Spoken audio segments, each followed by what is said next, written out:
Okay, so this is question one about forms and conventions.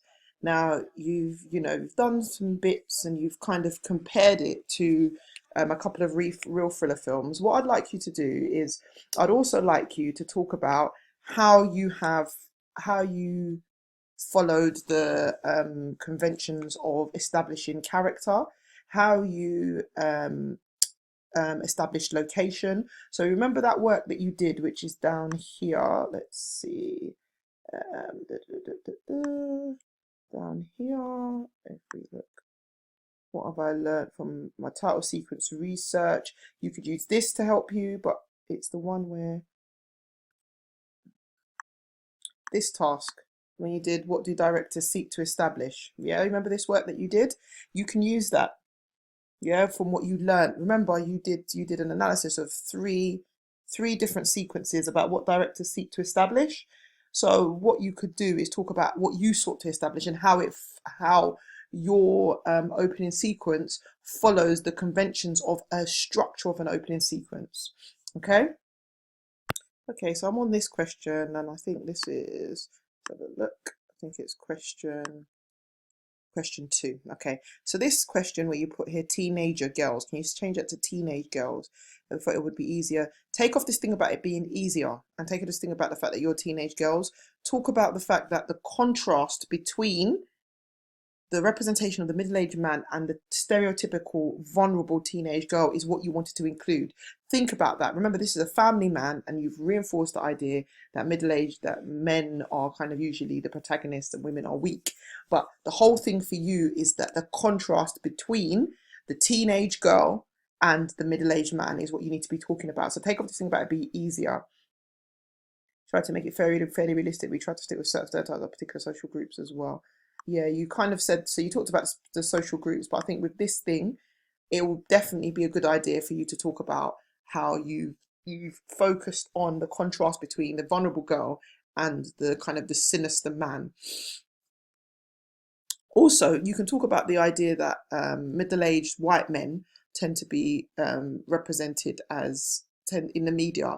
Stereotypically, they are seen as like people that stalk or have a kind of fetish for young girls, like paedophiles almost.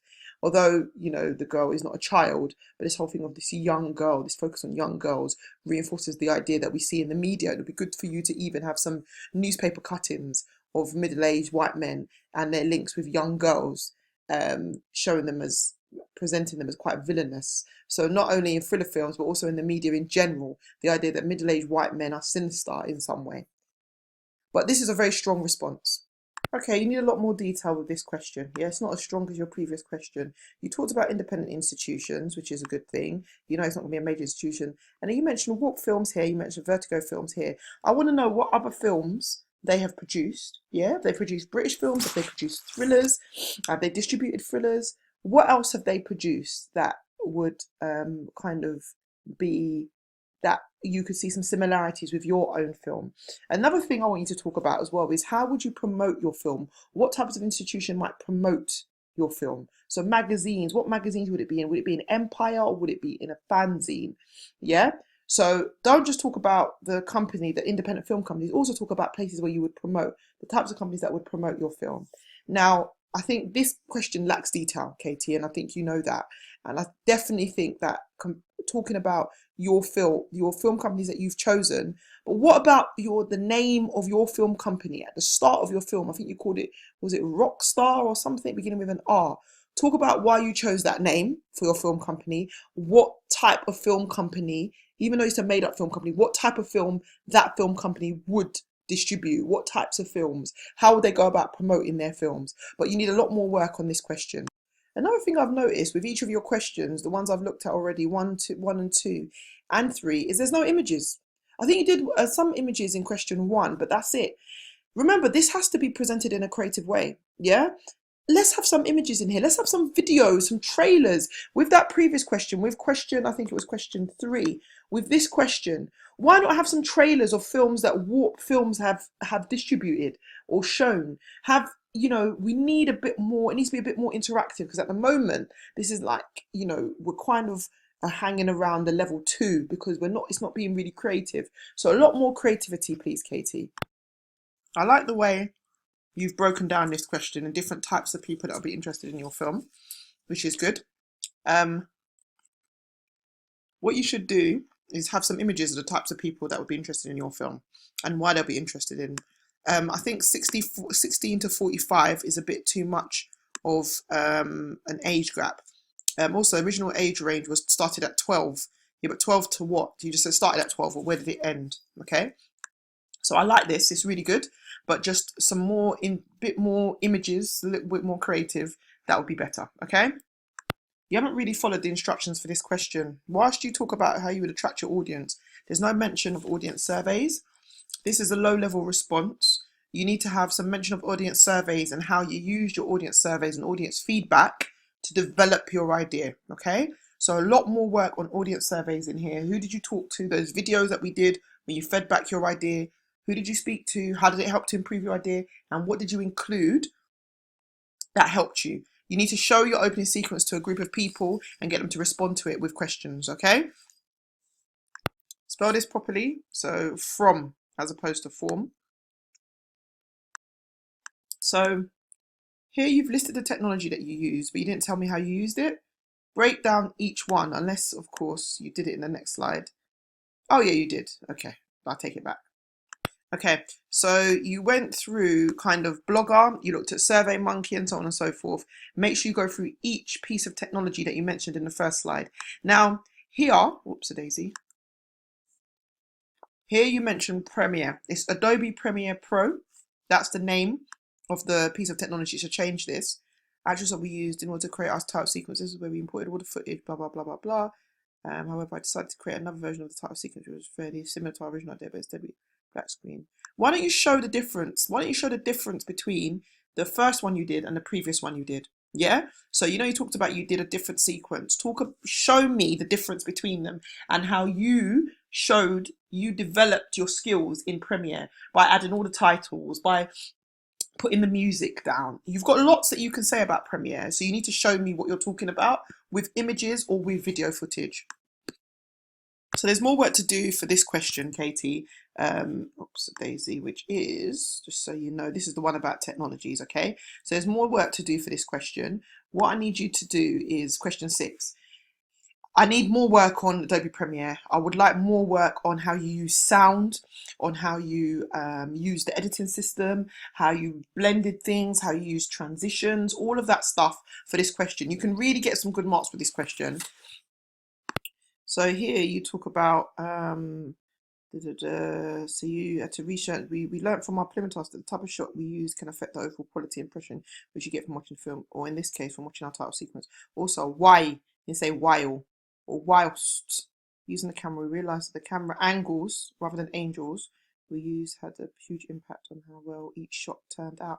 The camera shots were improved a lot from the start to the beginning, which allowed us... What does this mean, from the start to the beginning? Do you mean from the beginning of you making a sequence, or the beginning when you did your preliminary task? What does that mean?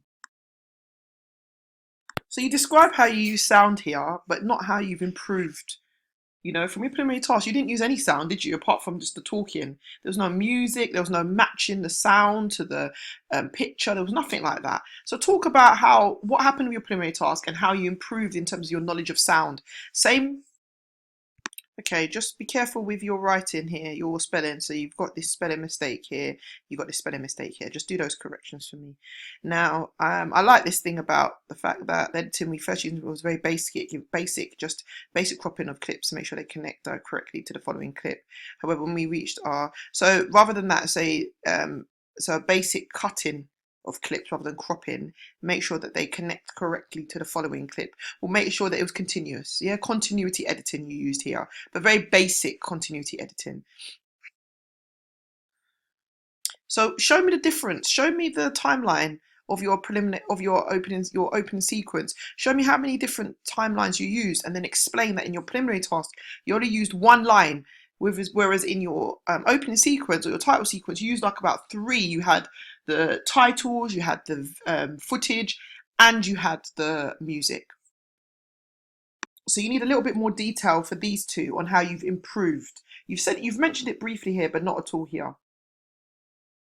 Good. And explain that over you filmed your title sequence over like quite a while actually. It wasn't like all in the same day. You filmed it like you had about 3 or 4 different filming sessions, and everything had to be the same. The lead character had to be wearing the same clothes. The girl had to be wearing had the same bag, the same jacket, looking back. So she had to have the same hairstyle. So talk about the fact of how you looked at mise en scène, and show me some images from your preliminary task, show me some images from your title sequence, and show me the difference between your consideration of clothing. What about your consideration of setting? In your preliminary task, there was no real consideration of setting. You just did it in a random room, didn't you? Whereas in your title sequence, you focused on setting, you focused on the props, the taking of the ring, putting it on the table, the lighting. So it wasn't just clothing, it was lighting, it was setting it in a house, setting it on a street, thinking about using the iPad, the tablet. All of those things you did, which showed your consideration of mise en scène and how you've improved from your preliminary task. Much more work on this with mise en scène. You can get a lot more marks. So well done, Katie, for addressing all 7 questions. At the moment, you're at high level 2, low level. I think actually a low level 3, which is like the CB type bracket. You can definitely do much better. It needs to be more creative. It needs to be more interactive. I need to see much more images and videos on this in your evaluation questions. Put your opening sequence in your evaluation. Show it. Maybe point to it. Stop it at key points and point to what you're talking about. Have images from your title sequence for some of the different questions. But overall, a good first attempt. But can you improve, please?